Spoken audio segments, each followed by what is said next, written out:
and welcome to my review of the February release from the 4th Doctor Adventures, The Darkness of Glass.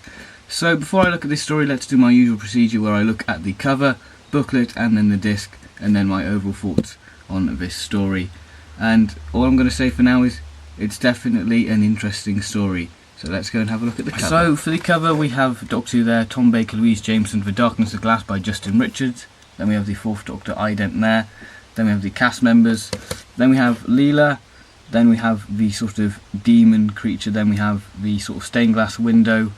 And we have one of the sort of lantern projection things and the demon's hands there, which is quite nice. And I have to say this cover does look like it belongs in the Philip Hinchcliffe Presents box set, and I'll get into that in more detail later on in the review. Then we move on to the side, white background there, Tom Baker, his head there, lovely, Darkness of Glass 4.2. Then on the back we have what the story's about, so do feel free to pause to know what this story's about. And then we have the cast members there, and total running time is 1 hour. So that's the cover. Now let's look at the booklet. You can't really call this a booklet anymore, it's more of a sort of a leaflet thing. We've got writer's notes by Justin Richards, get more Big Finish credits, and not even an advertisement for the next instalment from the 4th Doctor Adventures, which is quite odd.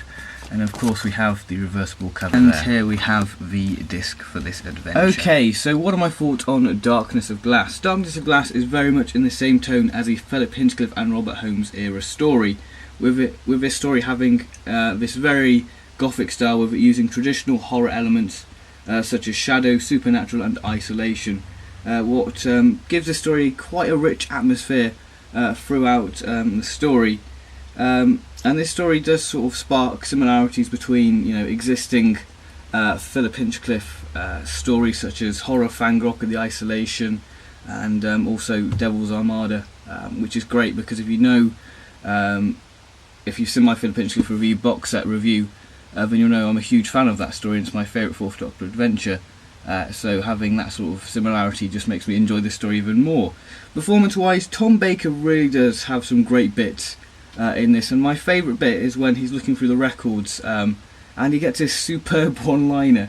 And I'm going to point this out, since this year really, from the novel adaptations to Tom's own sort of series, his Doctor has become a lot more witty, which I really do like, and it really does show the humorous side of Tom's Doctor, which he's sort of renowned for in a way.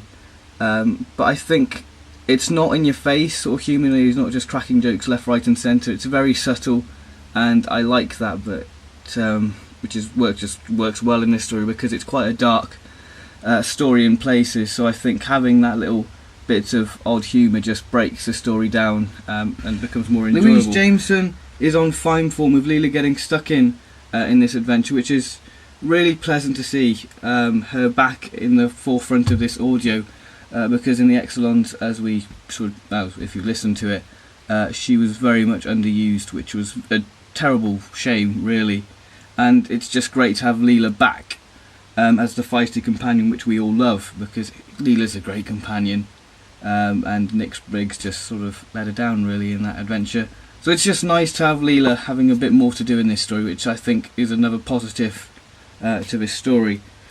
Other performances, I have to say the guest cast are all on fine form, and there was great characterisation. It's very hard to pick which actor did a very good job. To conclude, overall Darkness of Glass is a real treat to listen to, and if you're a fan of Robert Holmes and Philip Hinchcliffe's era, then this is just a must, because it just sparks that era, and I can honestly believe that this story could fit in with the Philip Hinchcliffe Presents. As I said, the cover, the way of the story being told, it just is, Saturday night tea time all over again in 1977, which is fantastic. As I've said, the artwork is great, and Tom's great, Leela's great, the tone of the story, the atmosphere, the sound design, it's just all round fantastic. And the demon, I will say, sort of underused, because it's been quite generic just naming him the Demon. He doesn't really have a sort of a name in a way, from what I remember.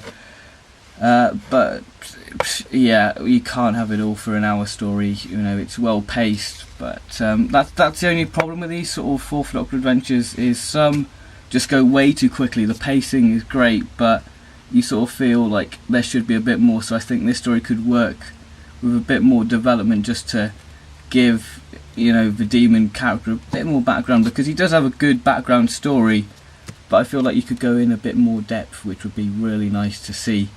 But overall, Darkness of Glass, I love it. It's fantastic, and just because it's in the same style of Philip Hinchcliffe and Robert Holmes, it just deserves all the praise it can get, because I think Philip Hinchcliffe and Robert Holmes' era just makes Tom Baker's Doctor work, because I think that is why Tom's Doctor is so iconic, just because of that era, really, and of course Tom himself, really. But overall, I'm going to have to rate this story well deserved 9 jelly babies out of 10. Fantastic story, highly recommend it, and it is definitely one of my favourites from the Fourth Doctor adventures. So thank you very much for watching this review. Join me in my next review, which will be of the Third Doctor Lost story, The Mega, which will be quite an interesting review. So thank you very much for watching, and I'll see you in my next review.